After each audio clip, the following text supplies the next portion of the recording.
அமரர் கல்கியின் கள்வனின் காதலி அத்தியாயம் 4 பகுதி 4. நாளுக்கு நாள் அவர்களுடைய சிநேகம் வளர்ந்து வந்தது. கல்யாணியை கல்யாணம் செய்து கொண்டாலன்றி வாழ்க்கையில் தனக்கு நிம்மதியிராது என்பதை அவன் உணர்ந்தான்.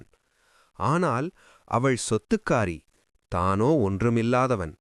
இதை எல்லாம் உத்தேசித்து அவளை கல்யாணம் செய்து கொள்ளத் தகுதி பெறும் பொருட்டே அவன் மறுபடியும் படிக்கச் சென்றது.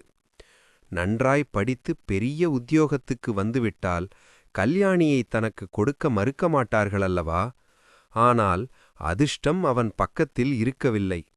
ஐயோ, அந்த நாசமாய்ப் போன இங்கிலீஷு பரீட்சையில் 4 மார்க்கு மட்டும் குறைந்து போகாமல் இருந்தால்? கல்யாணி கோபமாய் திரும்பிக்கூடப் பார்க்காமல் சென்ற பிறகு திரும்பி வந்து அந்த கோயில் திண்ணையில் உட்கார்ந்த முத்தையனுக்கு அதே இடத்தில் முதலில் தான் கல்யாணியை சந்தித்தபோது நடந்ததெல்லாம் ஞாபகத்துக்கு வந்தது. முகத்தை கையால் மறைத்துக்கொண்டு விம்மி அழுதான். அந்த விம்மலுக்கு எதிரொலியாய்ப்போல் காட்டிலே போய்க் கொண்டிருந்த கல்யாணியின் தேம்பும் குரலும் கேட்டது. அடுத்த அத்தியாயத்தில் சந்திப்போம்.